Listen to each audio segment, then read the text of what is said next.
Today on an all-new Dr. Phil. Wild accusations from their daughter. Allie was telling people that I shoved her downstairs, that I beat a kitten to death. That I killed her cousin in a car wreck. So what happened? You touched a family friend on the butt. I have many times, but pat on the butt, but never a squeeze. That landed both parents behind bars. You were accused of... I did not do that, no. If you didn't do it, why were you put in jail? Let's do it. Good show, everybody. Here we go. This is a safe place to talk about hard things. Stand by. We'll count you down. I try to be an emotional compass and point you in the right direction. 5, 4. I am not giving up on you.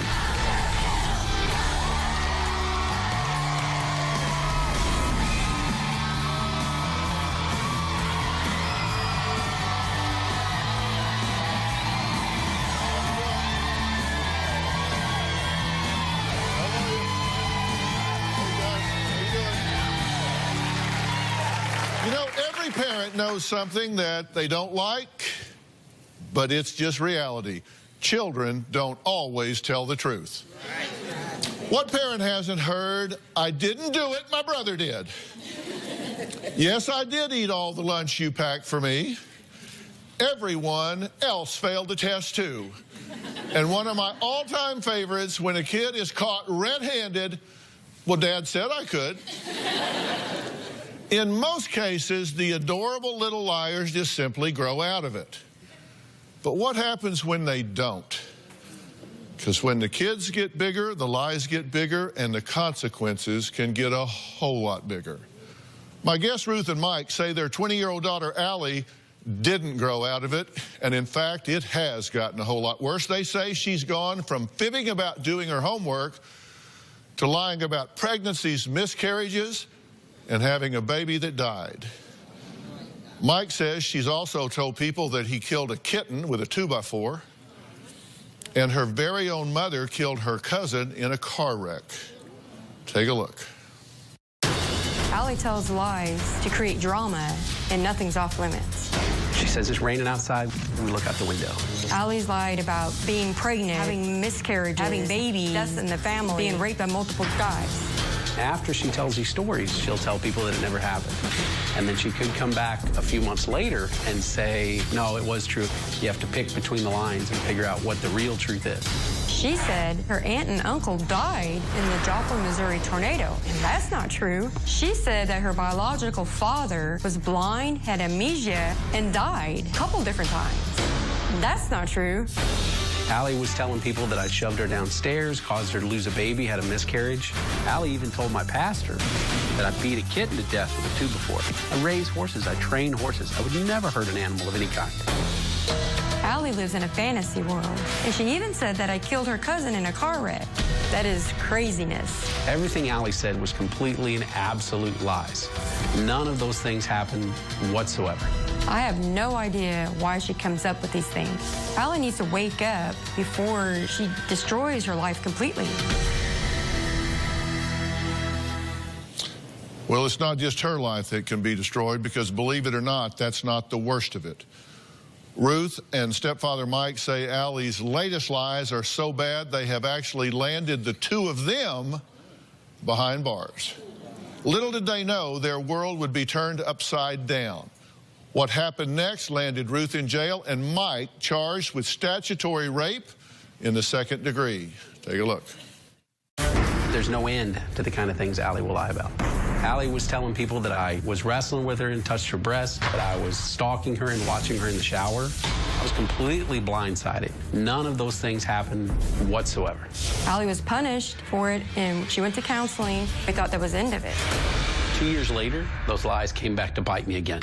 A friend of the family that was a minor texted a friend of hers saying that Mike tried to have sex with her. She also told him that Mike tried to pull her pants down. When I heard this, I was completely devastated. Immediately, Allie jumped on the bandwagon, saying that I did similar things to her as well. I filed a police report, and the Department of Family Services got involved. It's just absolutely sickening. I was nowhere around when this person said this happened.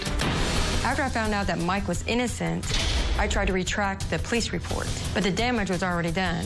Allie was absolutely going on a smear campaign. She was calling detectives, embellishing every part of the story that she possibly could. Allie was telling people that I jumped on top of her. She said that I had taken her to Victoria's Secret and had her do a fashion show for me, which was ridiculous. When Allie was questioned by the authorities, she told them that I tried to get her and the friend to change the story. I never told them to change their story. All I ever wanted was the truth. A few days later, I was charged with witness tampering and spent a day in jail. I was so furious and hurt. Currently, I have attempted statutory rape charges over my head. I could still face up to 4 years in prison, fines, and be put on the sex offenders list for the rest of my life for bogus charges. Okay, now that's a huge lie that has impacted both of you, but I want to put this in context. I want to backtrack a little bit because this didn't just come out of the blue. The truth is, this lying from her, even though she's not the one that made the statutory rape allegation, the lying from her has been going on for a long time, right? Correct. When did you first notice that she was fabricating things? Back in 2012, that Mike was actually trying to do something to her through the window and watched her get out of the shower and send her some... That was the first lie Right. that you ever noticed her Right. telling about anything? Right. Up until then, yes. Mm-hmm. just normal kind of, yeah, I did my homework kind of stuff. Correct. And this was 3 years ago, roughly. Right. Okay, and how long have you two been married? For 3 years. Huh. Yes. Since 2012.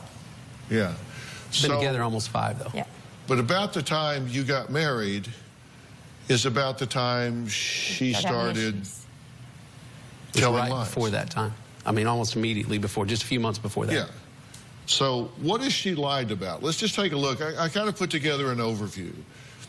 Said she's been pregnant multiple times with different guys, which is not true. No.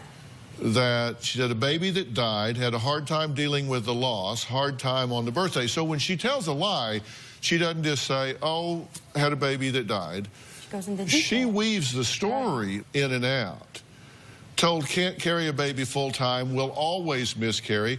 Bio dad doesn't want her because she's pregnant. Emailed random people baby pictures to a friend claiming her baby. Raped by multiple guys. You have no information that is true at all. I believe that's Stomach not pump because she drank too much. Brother OD'd on drugs and alcohol and is in ICU. Stepbrother died in drunk driving accident. She has a stepbrother. She doesn't have a stepbrother. Oh. Her other father, her biological father is not married. So she doesn't have a stepbrother. No, she doesn't have a So stepbrother. chances are he didn't die. All right. Okay. Male, female best friend passed away. Aunt, uncle died in the Joplin tornado. Yeah. Was there a tornado in Joplin? There was a tornado in Joplin, and he had a best friend that actually died in the tornado. She would take a story that's real and turn it into something of a wrong. Okay, mother killed little cousin in a car accident. Yeah. So you supposedly had a cousin in the car. Right, we were all rolled the car. on a family trip, but no accident happened. Okay, she watched cousin die. Brother's girlfriend had a baby, and the baby died. Mike hurts her younger brother and sister. Mike killed a kitten with a 2x4. Yeah. Mike locked her in the basement, hid her pain medication that she needed after a car accident that never happened. Right. So you hid pain medication she didn't have, Right. which she supposedly got for a car wreck that never happened. Right. You rat bastard. Yeah. Okay. Mike made her stand outside in the cold, threw water on her, pushed her downstairs to cause a miscarriage. Right. But she Baby wasn't she never had. pregnant. And Okay, And so something never happened. The first big accusation against you was a few years ago saying that you were peeping at her and that you molested her. right.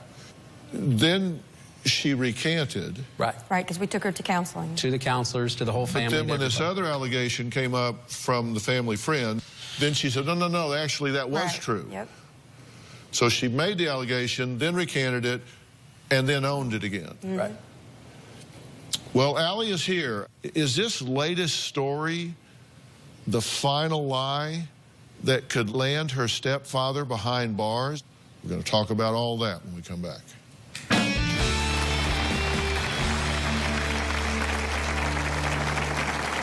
Mike thinks that my plan all along was to put my mom in jail, which is stupid because I would never do that to my mom. I just felt like she was trying to bribe us. It's all excuses. I had no clue that my mom would be arrested. And later, is there any reason that they would report that you said you touched her on the butt and that you rubbed her legs? I was never above the knee, nothing like that. I'm an affectionate guy. I've always been that way. Monday on an all-new Dr. Phil. Why does your child not want to go with you? She coaches him. You're a damn liar! Where did Daddy give you a boo-boo? She says, Daddy gave me a boo-boo on my back. No, he doesn't. You're the one that says on your back. You said he takes my son to a motel where they make child pornography. He was taking him to the hotel. Lie after lie after lie after lie. I want a restraining order on you. All new Dr. Phil. That's Monday. Allie's outrageous lies have completely destroyed our family.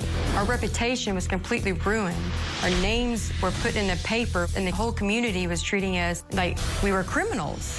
People have threatened to beat us up. They've actually shot my mailbox, constantly looking over my shoulder just to see if somebody's following us. I don't think Allie really cares or knows how much she's really hurt the whole family.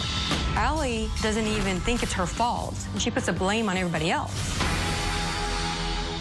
Ruth says something has to be done about her daughter Allie's lies, which she says have cost them their business and more than $100,000 in legal fees. Now, Allie admits she lies, but she says she doesn't know why and sometimes can't even remember doing it.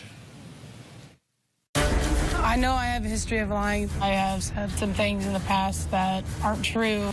When I was a teenager, I lied about pregnancies, Mike pushing me down the stairs, and my dad dying in a car accident. When I tell the stories, I don't know that I'm doing it at the time until people confront me. Sometimes I think to myself, why did I do that? How did I do that? When did I do that? Did I actually do that? All excuses. She'll say, I forgot, I don't remember. She thinks she can say that to anybody, and it just wipes the slate clean. And that's absolutely not the case. Mike thinks that my plan all along was to put my mom in jail, which is stupid because I would never do that to my mom. My mom sat my friend and I down and told us that we could lose the house and the horses and that we would have to move if Mike's case went to court. I just felt like she was trying to bribe us. I had no clue that my mom would be arrested. I play a small part in the fact that Mike could do time in jail. I did speak to the detectives and I told them exactly what my friend had told me. I do not feel that it's all my fault. If Mike did what my friend said that he did, then he deserves to go to jail. Allie needs to understand the severity of her words.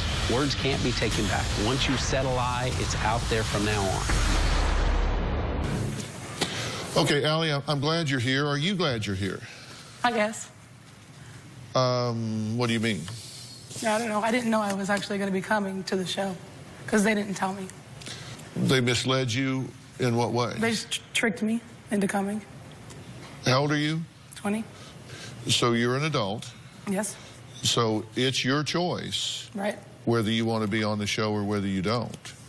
You don't have to be here if you don't want to be. Well, I don't, but I'm already here. Well, no, that's not true. It's not that you're already here. You can already not be here. I would like very much to talk to you because I'd like very much to help you. I mean, you can't like what's going on. I don't. I would think you'd want to know, why do I do this?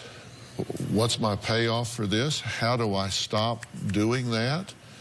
How do I make amends with the people I've lied to and or about? I mean, you're just 20. I mean, you got your whole life ahead of you. Put this behind you, and it can just be crazy kid stuff. But at some point, you got to face it and deal with it. And that's what I help people do, but that's up to you. Okay. Okay, what? I'll say. Why do you think you lie? I don't know why I lie. What's your payoff? Because people don't do things on a repeated basis unless they get a payoff for it. What do you think your payoff is for lying? I'm not sure. You still have an idea? No. Well, people usually lie for one of just a very few reasons. They lie to escape accountability. Like you break a lamp and you tell your mom, I didn't know, I didn't do it. It was broke when I got here. To escape accountability, right? They do it sometimes to get access to things that they wouldn't otherwise have. Or they lie to embellish their reality because they think their life is boring. And so they're not getting payoffs. They're not getting attention, affection, sympathy, praise, whatever. They're not getting the kind of things they want. They think their life is too boring, so they enhance their reality, hoping that they'll get something that they weren't getting. They're sitting there bored, nothing's happening, so they go, well, I'll make up a tragedy. And then people will go, oh, you precious thing, so sorry, what can I do for you? Nobody was saying that before they told the lie, so now they're getting lots of attention and you know, pats on the back and offers for help and comfort, and they go, wow, I told that lie, and all of a sudden everybody was surrounding me and being kind to me and nice, so that worked. What else could I do? Let's see, baby died. Oh, I just miscarried. Oh, you precious thing, what can I do for you? So they learn that you get payoffs for things like that. Do you think that might be part of it? Maybe. That you're kind of bored, you think your life's kind of, ugh, you know, this isn't very exciting and nobody's paying me any attention, so well, I made something up. Maybe I would get attention, and you do, so you go, wow, that worked. Before you know it, one lie leads to another, and then another, and another. You see an ICU, not able to wake up on his own. So many IVs, I'm so scared. Your friend says, he was on Facebook earlier. It's crazy. And later, did you do anything inappropriate with that girl? Absolutely not. Well, she said you did, and that you attempted to pull her pants down and ask her to have sex with you.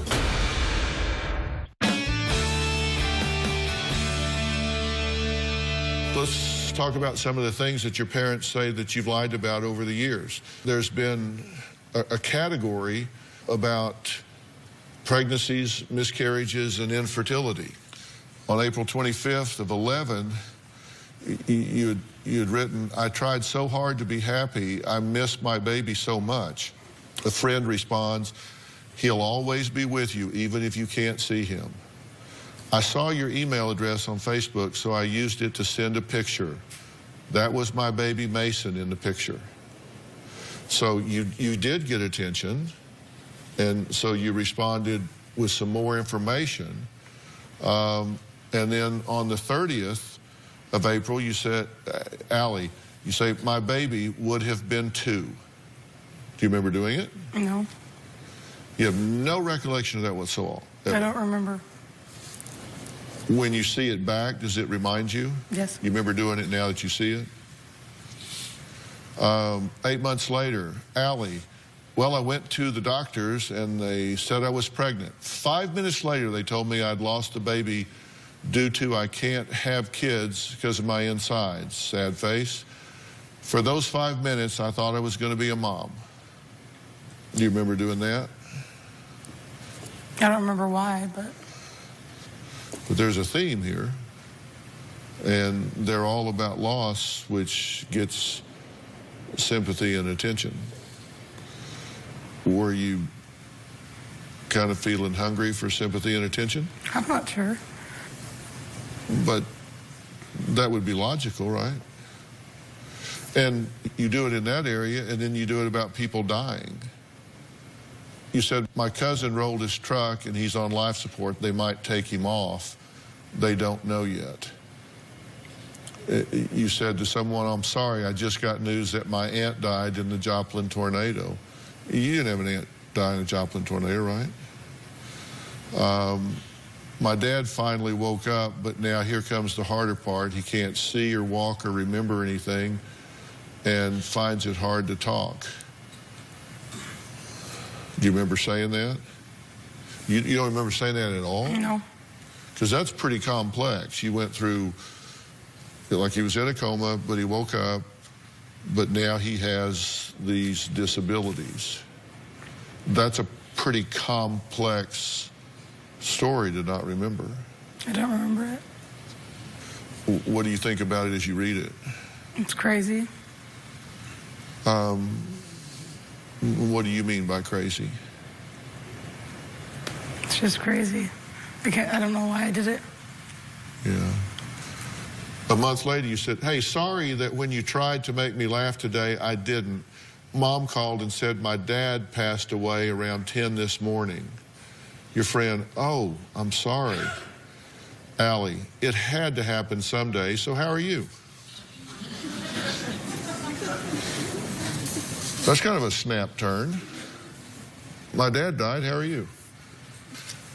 That doesn't really go with December 14th. You say, don't tell anyone I told you this. He, brother, overdosed and was real drunk. He's not doing too well. He's in ICU. Not able to wake up on his own. So many IVs, I'm so scared. Your friend says, he was on Facebook earlier. What did you think when you saw that? Did you think, uh-oh, I've been caught in a lie? I don't know. You don't remember that? You said at one point that he was peeping Tom and molested you. Then you said he didn't. And then when this other allegation about him came out, you said, I lied when I said he didn't, he actually did. So you said he did, then you said he didn't, then you said he did. What do you say today? He didn't. He did not. Do you understand that that's a serious allegation? Yes.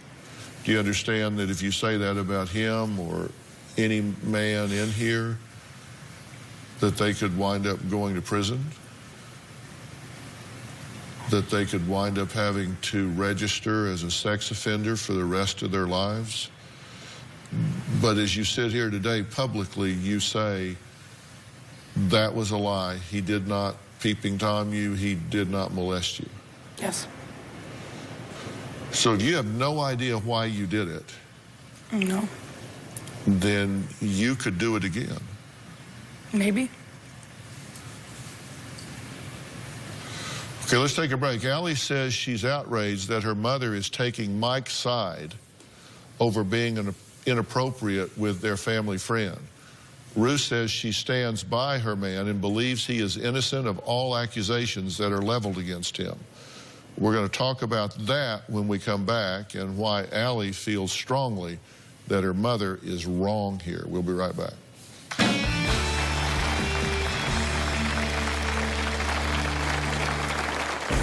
It really frustrates me that my mom chose to believe Mike's story over my friends who he was being inappropriate with. I don't know why she feels that way. Mike is completely innocent. My mom should have believed my friend over a guy she had just recently married. I feel like my mom should have made a better choice. Allie needs to be honest with herself and have a reality check. Nothing ever happened. Closed captioning provided by... What's better than $5,000 a week for life? The Publishers Clearinghouse $5,000 a week forever prize. Win $5,000 a week for your life. Then after that, someone you choose gets $5,000 a week for their life. Enter at PCH.com on February 26th. Win forever. Looking for 24/7 digestive support? Try Align for a non-stop, sweet treat goodness.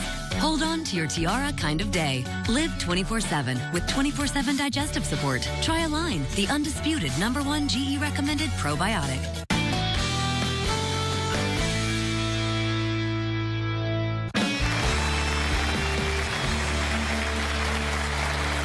Ruth and Mike say Allie's hateful lies have cost them relationships with family and neighbors after reading about criminal charges in the local paper. But despite their claims that Allie's lies have ruined their lives, they recently allowed her to move back home. Against everybody's advice, we allowed Allie to move back into our home. Before Allie could move in, we made her sign a contract. Allie agreed to either pay us $200 a month or work 1 hour a day training horses. On top of signing the agreement to move back in, I had to do it in front of my mom's lawyer. It was like, why? She hasn't even completely fulfilled that. She went several months, she didn't do anything at all. I'm not lazy because I'm always doing everything Mike asks. Maybe not at the pace he wants me to do it, but I'm still doing it. There's a lot of tension between Mike and Allie.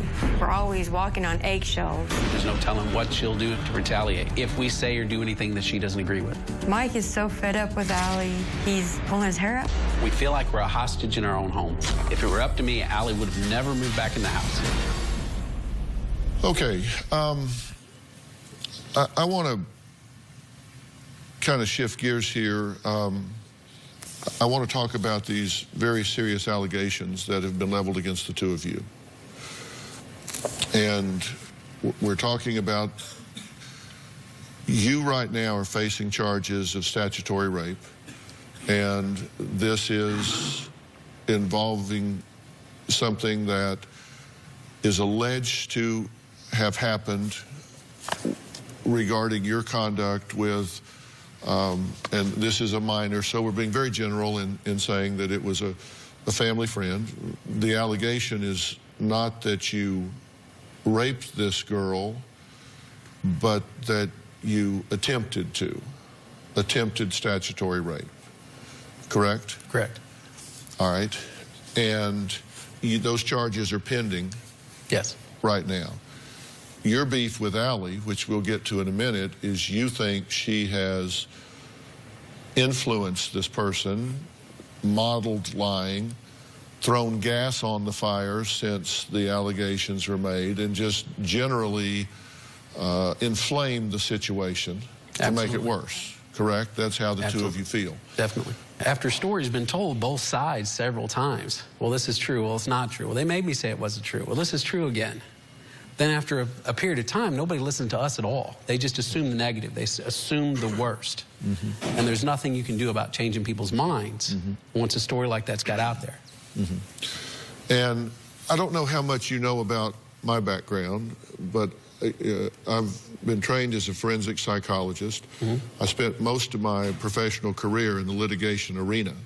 I've made recommendations to the court when you're in a he said, she said situation. Right.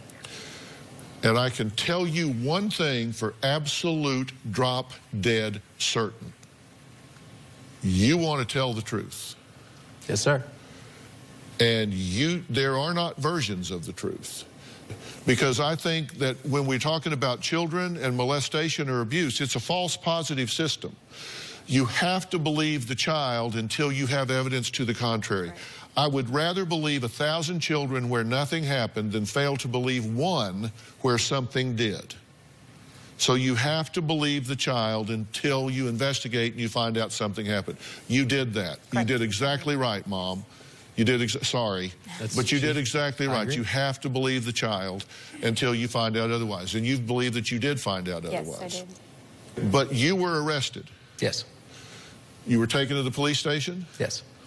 Did they Mirandize you? Yes, they did. And they took a statement? Yes, they did. And they recorded that statement? Yes. What did you tell them? I just told them the truth. You know, I told them that it didn't happen. I've never had a thought like that about a child in my life. I would never touch a child in any way, shape, or form. I talked about conversations that we'd had later that afternoon because they asked in detail about different conversations I'd had with that friend of the family. And I just told the truth. I don't know how many times you've been interviewed for statutory rape, but I would think that would be kind of a standout moment in your life. Well, it was a long 2-3 hour process in the middle of the night that was very stressful. Monday on an all-new Dr. Phil. Does his ex have incriminating video? Where is the video? The police have it. The police can't find it. Well, where's your copy of it? Nobody's believing me, Dr. Phil, and he's making everybody think I'm going nuts. That's Monday.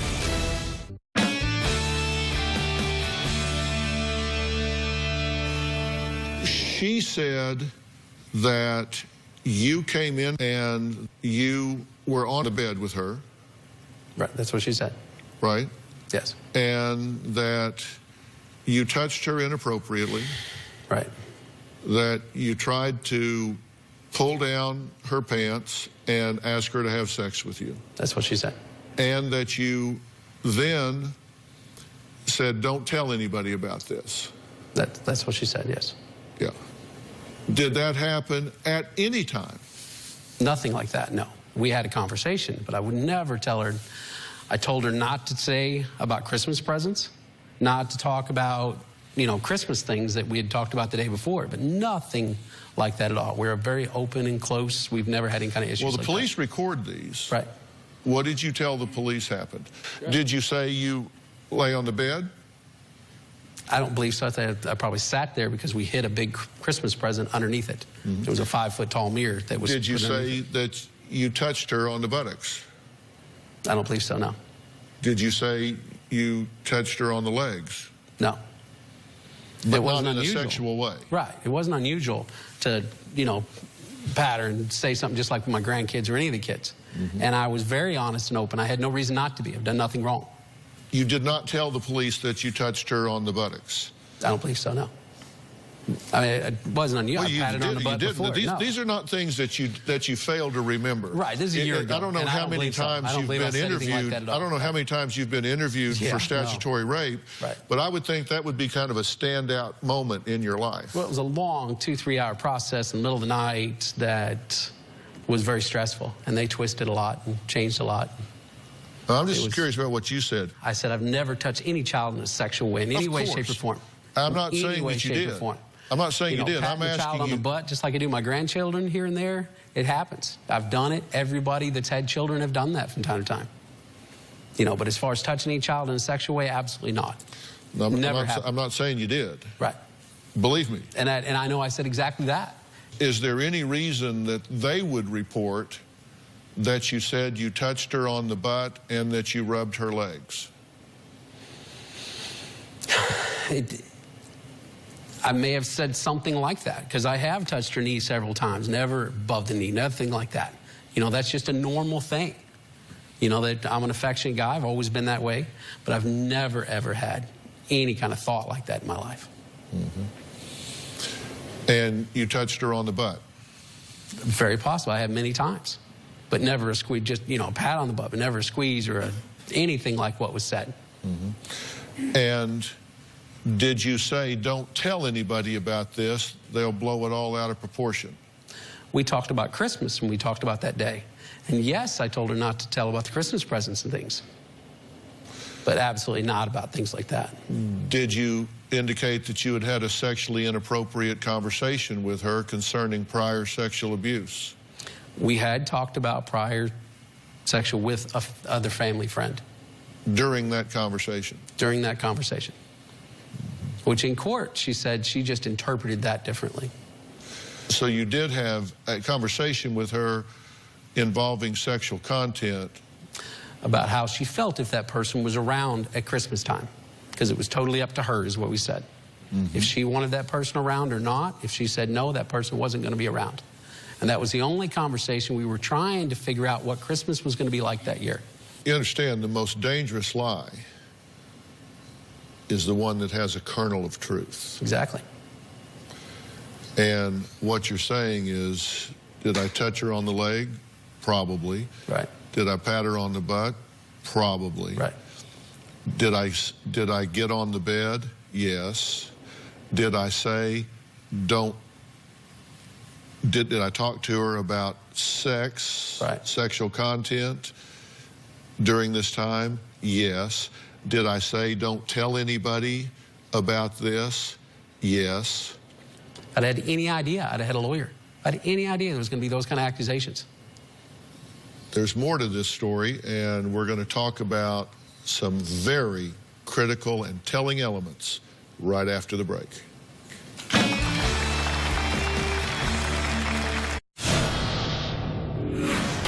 Counselors have told us that the reason Allie lies is because of severe depression brought on by a rape when she was very young by someone known to the family. Regardless, I don't think it's an excuse for Allie to come up with these crazy, outrageous lies about innocent people. Allie's hiding behind all her lies, and she's playing us and acting like she's stupid. She likes the attention and the drama, and that's completely disturbing to me. We're back talking about some very serious allegations that have been leveled against Mike and his wife, Ruth. Allie is here because she is involved in this situation, has an opinion about it, and has made similar allegations against Mike in the past. Now, Ruth, after this got started, you were accused of witness tampering. Right. You were accused of going in behind and trying to bribe this family friend, right, to change her story. Correct. Did you do that? I did not do that, no. In fact, you were accused of it to the point that you were actually arrested. Yep. And you were put in jail. Yes. If you didn't do it, why were you accused of it to the point of being charged and put in jail? Because that's what they said I did, and it's guilty until proven innocent. Because what you were quoted as saying is, we're going to lose horses, we're going to lose all of these things I just told if you go forward with that we this. had to sell everything because we had to pay our bills. There was a puppy involved. It was alleged that you said you'll get a change your story, you'll get a puppy. I never told them that. When you heard this, you guys felt like she jumped all over this story. Yeah. Well, in the discovery, we read the statements, and Right. it showed that all the evidence was Allie making these statements. Do you think she was trying to bribe anyone to change their story? At the time, I kind of felt that way, but she wasn't. She was just kind of pointing out everything that we were going to lose. Uh-huh. Well, that's kind of reality, right? Yeah. I mean, this has been very expensive. I understand that the two of you volunteered to take lie detector tests. Yes. Administered by the sheriff's department in your county, correct? Oh, it's by our lawyers. We went farther to get mine done, so that they would be independent and non-biased. Not by the same person. Right. And I've seen the lie detector test. I've read the test. I've seen the protocol. And they ask you questions about whether or not you did what? If I tampered with the witness. If you tampered with witnesses, right. attempted to bribe people to change their story or change their testimony. And did you pass or fail the polygraph? I passed. You passed the polygraph. And you were tested on what? If I attempted statutory rape or had any touched a child inappropriately or anything like that. And did you pass or fail that polygraph test? I passed.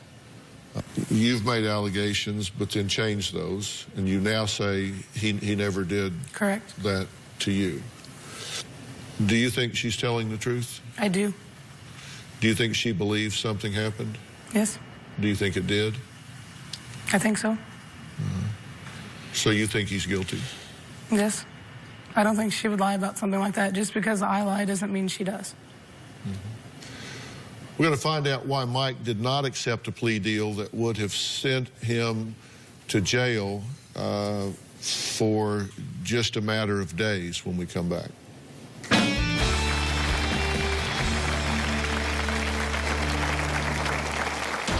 I'm working really hard to clear my name and get these charges dropped.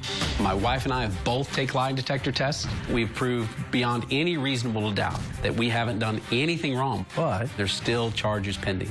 The prosecutors offered me a plea deal of misdemeanor assault, which could get me 15 days in jail. But I'm not going to plead to anything like that when I know I've done nothing wrong. It makes me furious that I've got to defend myself for something I didn't do. Want to know what's coming up on Dr. Phil? Visit our website and subscribe to our email newsletter. You'll get weekly updates, life strategies, and exclusive video that you won't find anywhere else. Plus, on drphil.com, you can see sneak previews of upcoming shows. Log on today. You were offered a plea deal. Yes. You said no. Yes. They offered me misdemeanor assault, and which carries a maximum sentence of 15 days in jail and a small fine, which is ridiculous, and there's just no way I'm going to plead to something like that because I've never touched a child. Even this situation, in all of her communication, Her first communication with the person she originally reported it to, he asked her, did he touch you? And she said, no, he didn't touch me. In every communication. Then yet she went on to say things that I touched her leg or rubbed her belly and yada, yada, yada, which is ridiculous. Well, she said you did, and that you attempted to pull her pants down and ask her to have sex with you. Did you do anything inappropriate with that girl? Absolutely not. If you did what she said you did, shame on you. If you didn't do what she said you did, shame on you for being stupid. You are a grown man with a teenage girl in the house. You have to avoid even the appearance of impropriety. Now, I'm sorry that it's that way, but it's that way. You are opening yourself up, and you are doing it in a situation where, have you had a little bit of a red flag warning? Yeah. You've already been accused of peeping Tom and molestation. Yes, he did. No, he didn't. Yes, he did. Now, in a public forum, she says, no, he didn't. Viperous lying is a vicious, vicious weapon. She has said to you, I don't know why I do this. Sometimes I don't even remember doing it. And I don't know whether I'll do it again or not. Right. You are in a situation where you have somebody living in a basement apartment that has accused you and you of criminal conduct that has landed both of you in jail. Now, does that mean you just throw her away? No. But you must protect yourself. And I tell you, there is a wonderful program that I would make available to you that's called On-Site. And it's on a ranch in Tennessee that is spectacular. And they put together really customized, intensive programs for people to really help them deal with trauma in their lives. It's very therapeutically intensive to help them gain insight into who they are and what they want. And Miles Adcox is the executive director there. I've spoken with him, and he has agreed to invite you there for a period of time and get you a running start on getting a grip on this whole thing, and then continue an outpatient program with you when you go back home. I think you would absolutely love it. We're going to stop at this point and leave it here. We'll see you next time. I'm so glad that you stayed. I really am.